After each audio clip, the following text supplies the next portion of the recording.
नेपालका हिमाली नदीहरू मध्येको एक कोशीको पूर्वी क्षेत्रमा अवस्थित सुनसरी र मोरङ जिल्ला कृषि, उद्योग, व्यापार, शिक्षा, स्वास्थ्य, रोजगारी, यातायात लगायत विभिन्न दृष्टिले सुविधा सम्पन्न मानिन्छ। यसैले यस क्षेत्रमा तीव्र गतिमा भइरहेको शहरीकरणलाई दृष्टिगत गरेर सरकारले विभिन्न विकासमूलक आयोजनाहरू सञ्चालन गरिरहेको छ। यही क्रममा विकासका दृष्टिले सुनसरी मोरङको एकीकृत उत्थान गर्न सरकारले शहरी विकास मन्त्रालय शहरी विभाग अन्तर्गत सङ्घीय आयोजना कार्यान्वयन इकाइ विराटनगर मार्फत विभिन्न परियोजना सञ्चालन गरिरहेको छ। आयोजनाले इनरुवा बस पार्क, लौकी सभाहाल, सुनसरी जिल्ला अदालत भवन निर्माण, नेपाल भारत संयुक्त सुरक्षा जाँच चौकी, कोशी अञ्चल अस्पतालको आधुनिक भवन निर्माण जस्ता परियोजनालाई विशेष प्राथमिकतामा राखेर तीव्र गतिमा काम गरिरहेको छ। यस्तै सडकको स्तर उन्नति गर्ने कामदेखि लिएर सरकारी कार्यालयका विभिन्न भवनहरूको निर्माण र पुनर्निर्माण जस्ता आयोजना मात्र होइन, सुरक्षित नागरिक आवास कार्यक्रम अन्तर्गत गरिबका छाना फेर्ने कार्यक्रम समेत यस आयोजनामा समेटिएका छन्। सुरम्ब कोशी नदीको पूर्वी तटमा हजारौं वर्षदेखि आफ्नो सभ्यता र परम्परा जोगाएर बसेका मोरङ सुनसरी क्षेत्रका जनताको स्तर उठाउन र ती जिल्लाहरूलाई अरू विकसित बनाउँदै लैजाने अभिप्रायले यस्ता कार्यक्रमहरू ल्याइएको सम्बन्धित अधिकारीहरूको धारणा छ। 41 करोड 67 लाख 89 हजार 106 रुपैयाँको लागतमा सुनसरी जिल्ला अदालत भवनको निर्माण भइरहेको छ। 15वटा इजलास भएको सो भवनमा शिशुलाई स्तनपान गराउने कोठादेखि लिएर सभाकक्ष, बैठक कक्ष, पुस्तकालय समेत रहने बताइएको छ। बुटवलको श्री शर्मा सगुन जेबीलाई ठेक्का पाएको सो भवन धमाधम निर्माण कार्य भइरहेको छ।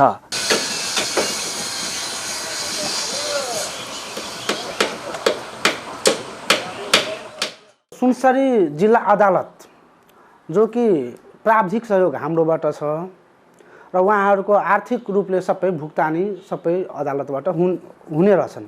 त्यो मध्ये के छ भने त्यो जम्मा जम्मी 8 तलाको भवन हो। 8 तला भवनमध्ये सम्झौता मिति चाहिँ 2076 10 महिना 21 गते भएको छ भने कार्य सम्पन्न गर्नुपर्ने मिति 2080 साल साउन 22 गतेसम्म रहनेछ। उक्त भवन जम्मा 8 तलाको हो। त्यसको सम्झौता रकम 41 करोड 67 लाख 89 हजार 106 रुपैयाँ 4 पैसा भ्याट सहित रहेको छ।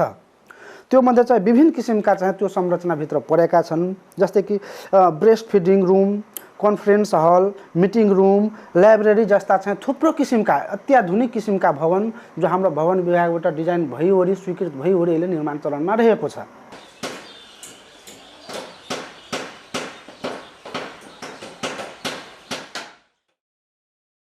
सहरीकरणको प्रक्रियासँगै मोरङ र सुनसरी क्षेत्रमा विराटनगर तथा धरान जस्ता सहरहरू मात्र होइनन्, इटरी, झुम्का, इनरुवा, दुबही, बरा क्षेत्र, रामधुनी, भासी लगायतका नगरपालिकाहरूमा विभिन्न नयाँ सहरहरू पनि विकसित हुन थालेका छन्। प्रदेश नम्बर 1 को राजधानी विराटनगर भएकाले त्यहाँ विभिन्न सभा सम्मेलनका लागि सभाहालको आवश्यकतालाई महसुस गर्दै आयोजनाले लौकीमा सिटी हल निर्माण गरिरहेको छ। 28 करोड 76 लाख 45 हजार 214 रुपैयाँ लागतमा निर्माण भइरहेको हलको निर्माण कार्यको जिम्मा गौरी पार्वती एनएनके बङ्गलामुखी जेबी कलङ्की काठमाडौँले पाएको छ। 500 सिट क्षमताको सो हलको निर्माण 80% पुरा भइसकेको आयोजनाले जनाएको छ।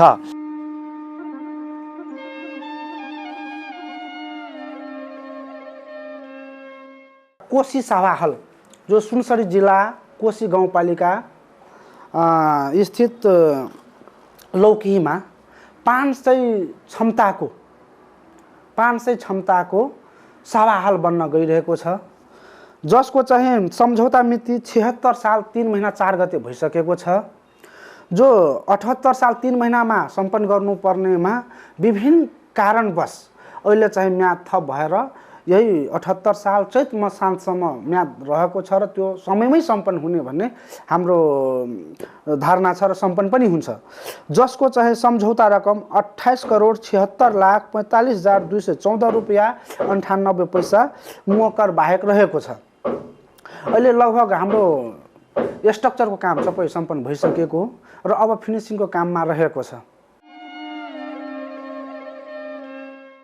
त्यस्तै आयोजनाले इनरुवामा सुविधा सम्पन्न पर्याप्त क्षेत्रफलमा बस पार्क निर्माण गरेको छ। यात्री र बस व्यवसायीहरूको सुविधाका लागि निर्माण गरिएको बस पार्क सञ्चालनका लागि इनरुवा नगरपालिकालाई आयोजनाले हस्तान्तरण गरिसकेको छ। चाँडै सो बस पार्क सञ्चालनमा आउने बताइएको छ। बस पार्कमा यात्रु प्रतीक्षालय, टिकट काउन्टर, शौचालय, चमेना गृह, खानेपानी र सुन्दर बगैँचाको पनि व्यवस्था गरिएको छ। इनरवा बस पार्क जो हाम्रो कार्यालयबाट कार्य सम्पन्न भइसकेपछि हामी नगरपालिका इनरवालाई बुझाइसकेका छौँ र फर्दर अहिले चाहिँ उहाँहरू चाहिँ त्यसको सुचारू गर्ने, बस पार्कलाई निरन्तर सुचारू गर्ने चरणमा हुनुहुन्छ। त्यस्तै मोरङको 130 वर्षभन्दा पुरानो कोशी अञ्चल अस्पतालको नयाँ भवन बन्दैछ। विक्रम सम्मत 1947 मा रङ्गेलीमा बनाइएको सो अस्पताल विक्रम सम्मत 1971 मा रङ्गेलीबाट विराटनगरमा सारिएको थियो। भारतको कलकत्ताबाट डाक्टर जितेन्द्रनाथलाई ल्याएर पहिलो विशेषज्ञको रूपमा अस्पतालको जिम्मेवारी दिएको पुराना दस्तावेजहरूमा उल्लेख छ। पुरानो अस्पताल परिसरमा 50,34,44,714 रुपियाँको लागतमा अत्याधुनिक सुविधा सम्पन्न कोशी अञ्चल अस्पतालको भवन निर्माण गर्न लागि छ। जस्तै कि स्वास्थ्य अन्तर्गत एकीकृत स्वास्थ्य अन्तर्गत अहिले चाहिँ हाम्रो कोशी अस्पतालभित्र अहिले टेन्डरमा लागिसकेको जो काम पनि भइरहेछ, ICU, surgical, cardiac, neuro and nephrology building भनेर छ जो निर्माणाधीन छ। त्यसको लागत अनुमान चाहिँ 50,34,44,714 रुपियाँ 34 पैसा रहेको छ भने कन्ट्र्याक्टरले र कुल सम्झौता रकम जो अब बन्नुपर्ने हो त्यो चाहिँ 33,22,48,911 रुपियाँ 33 पैसा रहेको छ। रमन भूमि BIPL जेबी विराटनगरले ठेक्का लिएर निर्माण गरिरहेको अस्पताल भवन विक्रम सम्मत 2080 को पुस 22 गते निर्माण सम्पन्न भइसक्ने बताइएको छ। सो भवनमा इमर्जेन्सी कक्ष, आइसियू, CCU विभाग, शल्यक्रिया विभाग, मुटु, नसा, मृगौला, एक्सरे, ग्यास्ट्रो डिपार्टमेन्ट, आइसोलेसन कोठा, ICU, IDU, SDU, रिकभरी कक्ष, मृगौला रोगीका लागि general ward, dialysis ward, cancer वार्डका साथै प्रतीक्षालय, सभाकक्ष र कक्षा कोठाहरू समेत रहेका छन्। 259 वटा बेड रहेको अस्पतालमा 2 वटा लिफ्ट र 2 वटा सिँढी रहने बताइएको छ। अस्पताल परिसरमा पर्याप्त पार्किङको व्यवस्था रहेको सङ्घीय आयोजना कार्यान्वयन इकाइले जनाएको छ। साथै अस्पताल परिसरभित्रै रहेको पुराना भवन भत्काएर अर्को सुविधा सम्पन्न भवन बनाउने तयारी भइरहेको पनि आयोजनाले जनाएको छ। यसको सम्झौता चाहिँ र कार्यदेश भनौँ न, सम्झौता 78 साल 3 महिना 23 गते भएको छ भने उक्त भवन चाहिँ हामीले कार्य सम्पन्न गर्नलाई 2080 साल 9 महिना 22 गतेसम्म म्याद रहेको छ। उक्त भवन चाहिँ हाम्रो भवन चाहिँ जम्मा 7 तलाको डिजाइन गरिएको छ। त्यो मध्ये चाहिँ 1 तला बेसमेन्ट, बाँकी अहिले 4 तला, जम्मा 5 तला चाहिँ हाम्रो यो आयोजना अन्तर्गत सम्पन्न हुनेछ। त्यस्तै गरेर अर्को हाम्रो 500 बेडेड अस्पताल चाहिँ अहिले जुन अहिले डिसमेन्टल, त्यसपछि गएर जुन डिसमेन्टल भइरहेछ त्यो चाहिँ हाम्रो मेडिकल ब्लक 500 शैय्याको अब चाहिँ फर्दर 1 मन्थ या त 2 मन्थ भित्रमा हामीले टेन्डर आह्वान गरिसक्छौँ। विराटनगर महानगरपालिका 18 बुधनगरमा भारतको सहयोगमा सङ्घीय आयोजनाको समन्वयमा निर्माण गरेको नेपाल भारत एकीकृत जाँच भन्सार चौकी ICP को उद्घाटन 2076 माघमा नेपालका तत्कालीन प्रधानमन्त्री KP शर्मा ओली र भारतका प्रधानमन्त्री नरेन्द्र मोदीले भिडियो कन्फरेन्स मार्फत गर्नुभएको थियो। उक्त आइसिपी त्यति बेलादेखि नै सञ्चालनमा आएको छ। आयोजनाका अनुसार सन् 2005मा नेपाल र भारत सरकारबीच दुवै देशका सिमानामा पर्ने वीरगञ्ज, विराटनगर, भैरवा र नेपालगञ्ज नाकामा आधुनिक एवं सुविधा सम्पन्न आइसिपी निर्माण गर्ने सहमति भएको थियो। विराटनगरको बुधनगरमा 2073 माघबाट निर्माण सुरु भएको आइसिपी 2 वर्षभित्रै बनाइसक्ने लक्ष्य थियो। तर लक्ष्य अनुसार काम नभएपछि 1 वर्ष ढिला निर्माण सकिएको थियो। आइसिपी निर्माणको सम्पूर्ण खर्च भारतीय सरकारले बिहोरेको थियो भने सङ्घीय आयोजना कार्यान्वयन इकाइ विराटनगरले प्राविधिक सहयोग उपलब्ध गराएको थियो। भारतीय कम्पनी दिनेश चन्द्र आर अग्रवाल इन्फाकन प्राली अहमदाबादले 1,83,32,80,000 ठेक्का सम्झौता गरी निर्माण गरेको हो। सरकारले बुधनगरमा 41 करोड रुपैयाँमा 400 घर परिवारलाई मुआब्जा दिएर 169 बिघा जमिन अधिग्रहण गरेको थियो। आइसिपी निर्माण गर्न 129 बिघा र लिङ्क रोडका लागि 40 बिघा जग्गा छुट्याइएको थियो। आइसिपीमा भन्सार, पशु क्वारेन्टाइन लगायत सीमा क्षेत्रमा हुने सरकारी सेवा एकै थलोबाट प्रदान गरिएको छ।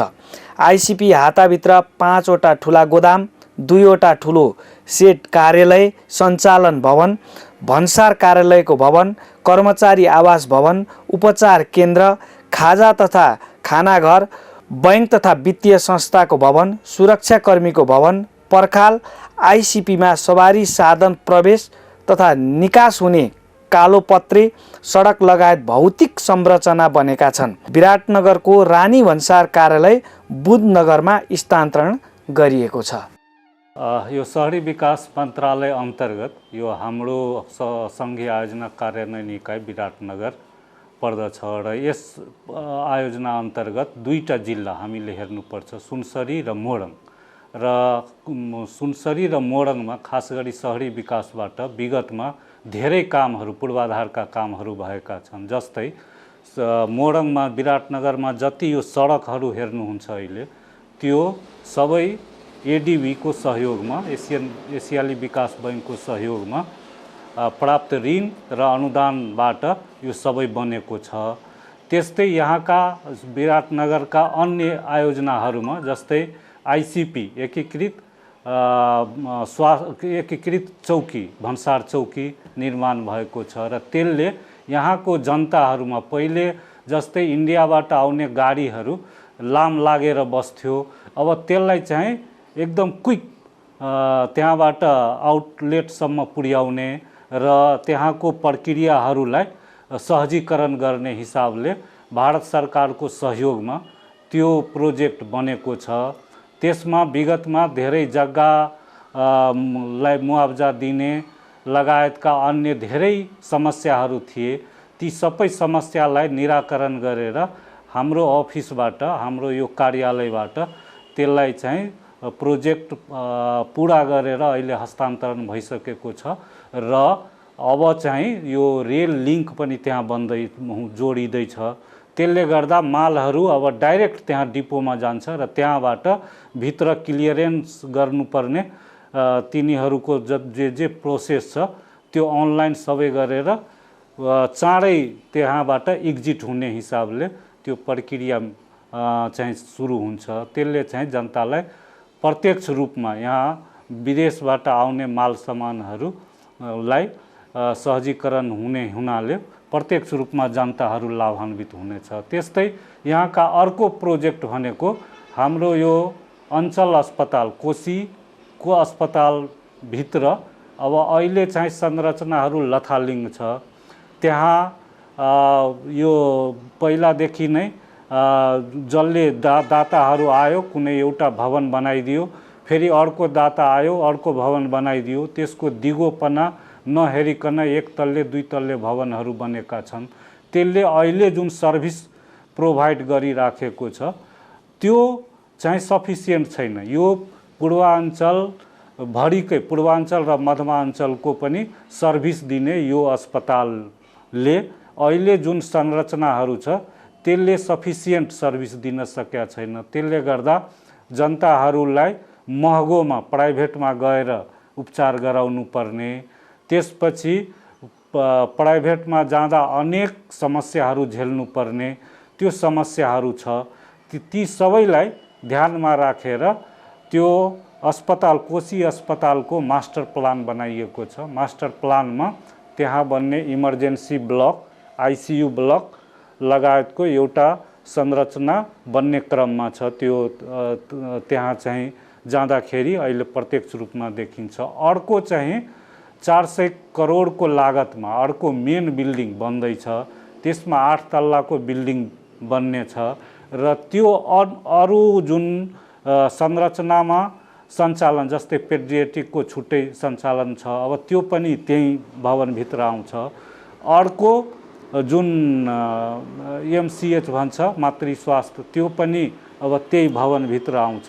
यसरी सबै सर्भिसेसहरू एउटै भवनमा आउँछ र त्यहाँ वार्ड लगायतका अन्य सुविधाहरू, लिफ्टको सुविधा त्यो सबै हुने हुनाले बाँकी सबै संरचना त्यो बनिसकेपछि बाँकी सबै संरचनाहरूलाई भत्काएर अगाडि चाहिँ पार्किङ, त्यसपछि साइडमा त्यो के अरे रेसिडेन्सियल बस्ने आवास, यो सबैको त्यहाँ मास्टर प्लानमा त्यहाँ व्यवस्था छ। त्यो मास्टर प्लान अनुसार क्रमैसँग त्यो सबै संरचना तयार भइसकेपछि अन्तर्राष्ट्रिय स्तरको स्वास्थ्यले सेवा दिने एउटा प्रारूप खडा हुनेछ र त्यसले यहाँको यो पूर्वाञ्चल क्षेत्रभरिका जनताहरूलाई र अन्य मध्यमाञ्चल बाहिरबाट विदेशबाट पनि उपचार गराउने सक्ने हिसाबको त्यो संरचना तयार भएर त्यसले सर्भिस दिनेछ।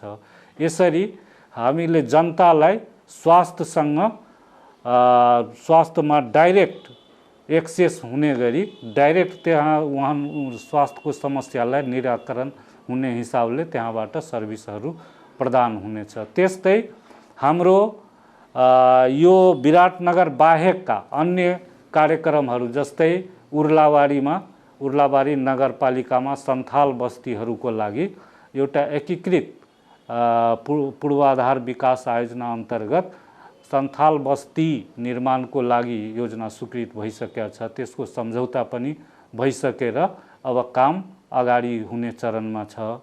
त्यो गत आवमा हाम्रो प्रधानमन्त्रीज्यूबाटै शिलान्यास भइसकेको कुरा पनि अवगत गराउन चाहन्छु। त्यस्तै अन्य ठाउँमा जस्तै यहाँ हाम्रो मोरङ जिल्लाकै यो केराबारीमा बस पार्क बन्ने, त्यस्तै यो मोरङ जिल्लाकै यो हाम्रो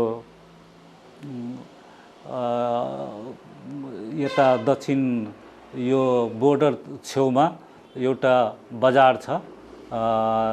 त्यो बजारमा यहाँदेखि करिब 10-12 किलोमिटरमा त्यो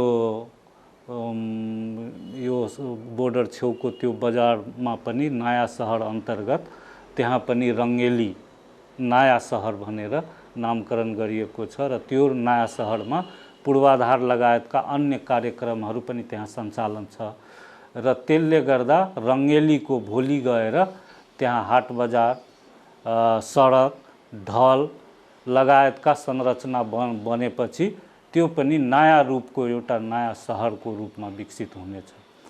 त्यस्तै अब सुनसरी जिल्लामा हाम्रो कार्यालयबाट मेन फोकस हामीले टार्गेट गरेको इनडवा, धरान र अहिले बडा क्षेत्र नगरपालिका यो सबै समेटेर यो जिल्लाभरिमै हाम्रो योजनाहरू लक्षित रूपमा कार्यक्रमहरू सञ्चालन भएको छ। जस्तै धरानमा हामीले त्यहाँका सडक र ढलका पूर्वाधारहरू त्यहाँ पनि बनिराखेको छ।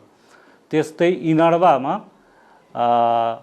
यो पहिलादेखि नै जीर्ण अवस्थामा रहेको त्यहाँ जिल्ला अदालत अहिले चाहिँ हामी नयाँ ढङ्गले नयाँ रूपले त्यसको पनि मास्टर प्लान बनाएर त्यसको पनि 5 तल्ले भवन त्यहाँ बन्दैछ। त्यसले गएर त्यो त्यहाँ मुद्दाको चापहरू धेरै छ, न्यायाधीशको पनि त्यस्तै सङ्ख्या छ। ती सबैलाई दृष्टिगत गरेर तिनीहरूलाई सुविधा हुने हिसाबले, सर्भिस दिनलाई सुविधा हुने हिसाबले त्यहाँ डिजाइन गरिएको छ र त्यो काम भएपछि त्यहाँका जनताहरूले यो सहज न्याय पाउने अपेक्षा हामीले गरेका छौँ। त्यस्तै अर्को हाम्रो कार्यक्रम त्यही नगरपालिकाभित्र, इनरवा नगरपालिकाभित्र सडक र ढल, जति सडक र ढलभित्र छ त्यो हाम्रै कार्यालयबाट त्यही एसियाली विकास बैङ्कको सहयोगमा त्यो बनेको हो। त्यो हस्तान्तरण भएर त्यो सञ्चालनमा आइसकेका छ। अर्को त्यहाँ बस पार्क छ। अब बस पार्क पनि त्यही इनरवा नगरपालिकाभित्र, नगरपालिकादेखि केही पश्चिम, करिब 1-1.5 किलोमिटर पश्चिम आधुनिक बस पार्क त्यहाँ तयार भएको छ र त्यो नगरपालिकालाई हस्तान्तरण भइसकेको र त्यो चाँडै सञ्चालन हुने तयारीमा छ। त्यस्तै अर्को त्यहाँ लोकही सभा हल, त्यो कोशी गाउँपालिका अन्तर्गत त्यो नगरपालिकादेखि, इनरवा नगरपालिकादेखि 2-3 किलोमिटर पश्चिममा लोकही सभा हल पर्छ। त्यसको स्ट्रक्चरको काम सबै सम्पन्न भइसकेको छ र अब फिनिसिङको कामहरू हुँदैछ।